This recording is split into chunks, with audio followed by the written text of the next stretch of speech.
Hello मेरे soul friends, welcome back to my channel mystical divine guidance.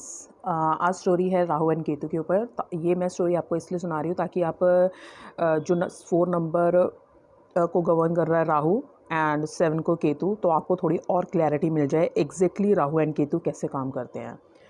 तो ये उसी का एक्सटेंशन है, उसी को आगे कंटिन्यू करेगा। कि पहले मैं राहु को लेती हूँ। बेसिकली अगर कुछ स्टोरीज ली जाए, ये जो राहु और केतु है एक्चुअली पहले तो ये डायरेक्ट प्लैनेट नहीं है, ये शैडो प्लैनेट्स में कवर होते हैं। छाया ग्रह 7 मेन प्लैनेट्स माने गए हैं, तो उस टोटल 9 हैं, 7 माने गए हैं, 2 छाया में आते हैं, राहु एंड केतु। तो माना गया है राहु और केतु जो है north Nord and south Nord के हिसाब से काम करते हैं। मीन्स राहु जो है डिस्ट्रक्शन है, कन्फ्यूजन है, फ्यूचर है, मटेरियलिस्टिक है, एक्सटेंशंस ऑफ मून है। जो केतु है वो रिप्रेजेंट करता है पास्ट कर्मास को, साउथ नॉर्थ को। तो मैं अभी आपको और थोड़ा आगे क्लियर करती हूँ कैसा। एक तो ये सोलर और न्यूक्लियर पाथ पे चल रहे हैं। कभी कभी कहते हैं हमें ग्रहण लग गया है, तो ये उसका असर है। ये 18 महीने में आके चेंज होते हैं। 18 महीने में इनका चेंजिंग टाइम रहता है, और ये दोनों एक दूसरे के ऑपोजिट होते हैं, दोनों प्लैनेट्स।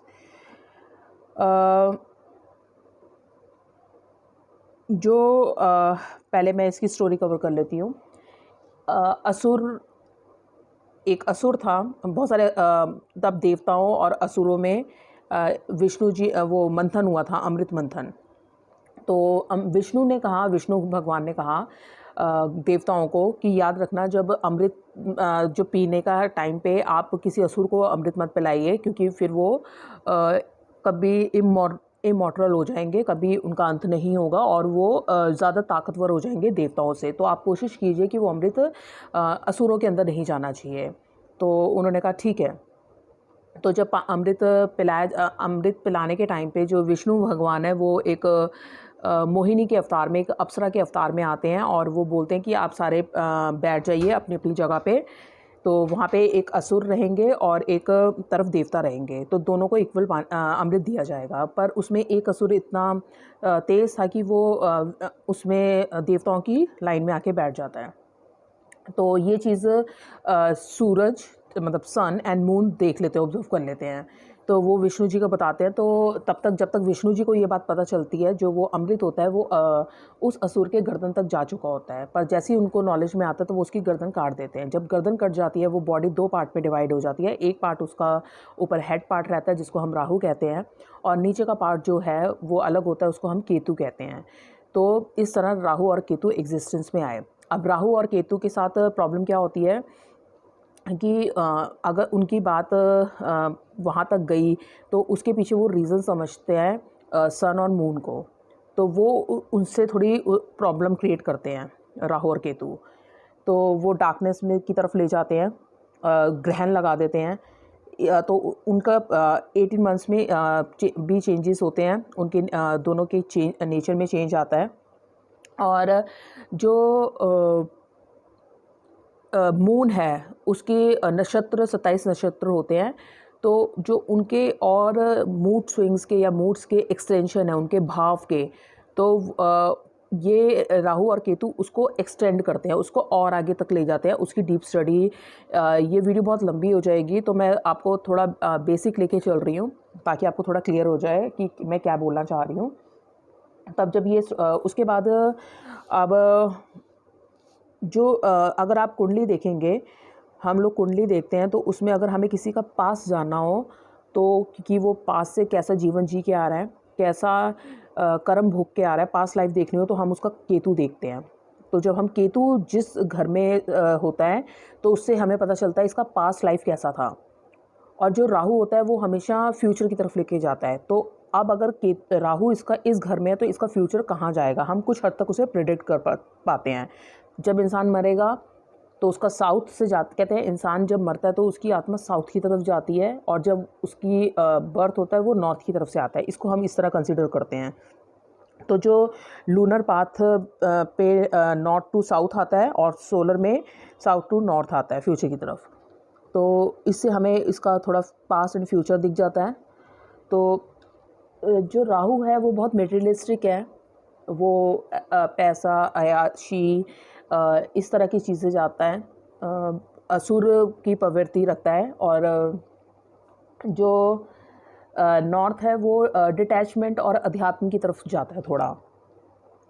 हम मानते हैं जो अर्थ है वो हमारी बॉडी है, क्योंकि हमें हमारी जो सोल है उसको एक शरीर, एक कपड़ा कहाँ मिलता है? इस अर्थ पे आके। हम यहीं आके शरीर पाते हैं और यहीं हम उसे त्याग के चले जाते हैं। और सन जो है वो हमारी आत्मा है, हमारी हम किस तरह के इंसान होंगे, हमारी क्या पर्सनैलिटी होगी, वो सन डिसाइड करता है। जो हमारा मन है, चित्त है, माइंड है, वो हमारा मूड पे डिपेंड करता है कि हमारे कैसे चेंजेस आएंगे मूड में, हमारा मन हमें कहाँ की तरफ खींचेगा। तो जो राहु है वो हमें कन्फ्यूजन की तरफ लेके जाता है, फ्यूचर में हम ये कर लें वो कर लें, चीज़ें बिगाड़ भी देता है, डिस्ट्रक्शन की तरफ लेके जाता है। पर केतु जो है वो हमें स्टेबिलिटी लाने की कोशिश करता है थोड़ा, कि हमें थोड़ा अध्यात्म की तरफ जाना है।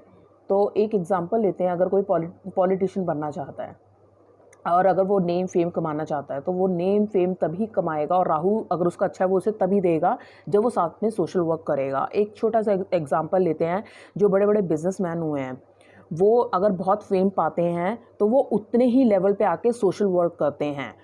एक छोटा सा एग्जांपल, जो धीरू भाई के बेटे जो है मुकेश अंबानी, जब उनका राहु स्टार्ट हुआ था, जब उनका राहु चला था, तो उन्होंने बिज़नेस में बहुत ग्रोथ की, लेकिन उनका सोशल वर्क साथ में चलने के करने के कारण उनका बैलेंस बना रहा। राहु जो होता है वो आपको नेम फेम बहुत पैसा दिलाएगा, पर आपकी फैमिलीज़ वैल्यू उतनी अच्छी नहीं रहेगी, आप उतना अच्छा नहीं कर पाएंगे फैमिली फ्रंट पे जितना अच्छा आप बिज़नेस में कर पाएंगे। तो उसके साथ आपको निस्वार्थ भावना से आपको सोशल वर्क भी करने की ज़रूरत है, तो आपके लिए थोड़ा बेनिफिशियल रहता है। अगर इनके इल ट्रेट्स लेके चलते हैं, जैसे राहु है, राहु के नेगेटिव इफ़ेक्ट्स क्या होंगे? अगर राहु आपकी कुंडली में ख़राब है तो आपको मेंटल इलनेस रहती है, चोरी होने की संभावना रहती है, आपको लॉसेस होंगे, डेथ होगी फैमिली मेम्बर की, लीगल केसेस वगैरह आते रहेंगे। आपकी जो डिजीज़ है, लिपोर्सी करके है, स्किन डिजीज़ है, ब्रीथ की प्रॉब्लम है, इस तरह की प्रॉब्लम आएगी। पर जो राहु जो है वो आपकी एकदम सक्सेस के पीछे भी है, वो सडन सक्सेस भी दिला देगा आपको और सडन फेलियर भी दिला देगा। अगर वो वेल प्लेस्ड है, राहु बहुत अच्छा है, जैसे मुकेश अंबानी की कुंडली में राहु बहुत अच्छा आके बैठा, तो उन्होंने बहुत फेम भी दिलाया, बहुत करेज दिलाया, पर थोड़ा सा जो फैमिली पार्ट है वो थोड़ा इतना अच्छा नहीं रहेगा अनटिल अनलेस आप सोशल वर्क में नहीं आते, या वैसे आप और थोड़ा डाउन टू अर्थ होकर काम नहीं करते, डिटैच होकर काम नहीं करते। तो जो केतु के आपके नेगेटिव इफ़ेक्ट रहेंगे, वो आपकी जो डिजीज़ आपको दिखती हैं, जब आपका केतु अच्छा नहीं होता, लंग्स की प्रॉब्लम होगी, आपके ईयर में प्रॉब्लम हो जाएगी, ब्रेन में डिसऑर्डर प्रॉब्लम्स, इंटेस्टाइन, ये सब प्रॉब्लम्स क्रिएट करेगा। और केतु जो है ना बहुत मेजेस्टिक नंबर भी है। अगर आप कभी किसी को तांत्रिक इन लोगों को देखोगे, स्पिरिचुअल उसमें गए हैं, तो वो केतु स्ट्रांग होगा तो ही जा रहे हैं वो, क्योंकि वो डिटैचमेंट भी क्रिएट कर रहा है आपकी चोटों को, आपकी सफरिंग्स को, आपकी बुरी कंपनीज, आपके बिना मतलब के प्राइड को भी केतु ही रिप्रेजेंट कर रहा है। केतु आपको मोक्ष की तरफ लेके जा रहा है, सडन गेन की तरफ लेके जा रहा है, फिलॉसफिकल बना रहा है आपको, स्पिरिचुअल बना रहा है आपको। तो केतु और राहु दोनों मिलके ही एक असुर पूरा बनते हैं। केतु और राहु जब दोनों बैलेंस हो जाएंगे, धड़ से सिर जुड़ जाएगा, तो वो एक पूर्ण इंसान बन जाएंगे, वो बैलेंस्ड हो जाएंगे, तो आप लाइफ में एक्सेल करेंगे। आप अकेले राहु से भी कुछ नहीं कर सकते, अकेले केतु के साथ भी कुछ नहीं कर सकते। तो ये बहुत परफेक्ट एग्जांपल है नेचर की तरफ से कि आपको बैलेंस होके चलना है, आपको बैलेंस बनाना है लाइफ में, आपको डिटैच होते हुए भी अपने कर्म करने हैं, आपको कन्फ्यूजन नहीं रखनी है। इसमें कन्फ्यूजन में आता है, दोनों में कन्फ्यूजन रहती है थोड़ी बहुत, मतलब राहु में अगर कन्फ्यूजन जाएगी तो वो इग्नोरेंस की तरफ जाएगी, कि वो थोड़े चीज़ों को इग्नोर कर देते हैं कन्फ्यूजन में। लेकिन केतु की जो कन्फ्यूजन रहती है वो सर्टेनिटी की रहती है, निश्चित तौर पे उनको लगता है कि ऐसे ही है, तो वो कन्फ्यूजन भी दो तरह की होती है, बैलेंस में होना चाहिए। ये मतलब आप चीज़ों को लेके अनसर्टेन भी नहीं होने चाहिए बहुत ज़्यादा, और बहुत ज़्यादा आप इग्नोरेंस में भी नहीं जाने चाहिए। तो मतलब बैलेंस ही बनाना राहु और केतु को सही करने का एक तरीका है। लाइफ में अवेयरनेस के साथ जाना, ये एक स्पिरिचुअल लेसन भी है जो मैं हमेशा बोलती रहती हूँ। नेचर हमें सिर्फ ये बता रहा है बैलेंस बना के चलना। आपकी लाइफ में बैलेंस बहुत ज़रूरी है अगर आपको सारी चीज़ें सही रखनी है। तो राहु और केतु की ये स्टोरी रही है, उससे आपको एस्ट्रोलॉजिकल पता चलता है। थैंक यू सो मच मेरे साथ रहने के लिए, वीडियो देखने के लिए। आई होप आपको ये स्टोरी पसंद आई होगी। अगर आप कुछ, मैंने अब डीप में आपको कवर नहीं किया है क्योंकि वीडियोस बहुत लंबी हो जाती है, पर अगर आपको कुछ पूछना है तो आप मेरे को मैसेज कर सकते हैं। Thank you so much for watching this video. और मैं इसके साथ एक राहु का चार्ट भी ऐड करूँगी इस वीडियो के साथ, ताकि आपको पता चल जाए। जैसे राहु का कुछ टाइम पीरियड होता है, राहु काल, तो उस टाइम पे हमें ये काम नहीं करने चाहिए। तो दिन में एक टाइम राहु काल होता है जो 4 नंबर के साथ भी मैं अटैच कर सकती थी, पर मैं इस वीडियो के साथ अटैच कर दूंगी ताकि आपको राहु और केतु का वीडियो के साथ, ताकि आपको वो चीज़ समझ आ जाए कि दिन में कौन सा टाइम राहु काल होता है और किस टाइम हमें थोड़ा इंपॉर्टेंट काम नहीं करनी चाहिए, जो डिलेमा और कन्फ्यूजन का पीरियड रहता है। तो मैं वो चार्ट इसमें ऐड ऑन कर दूँगी।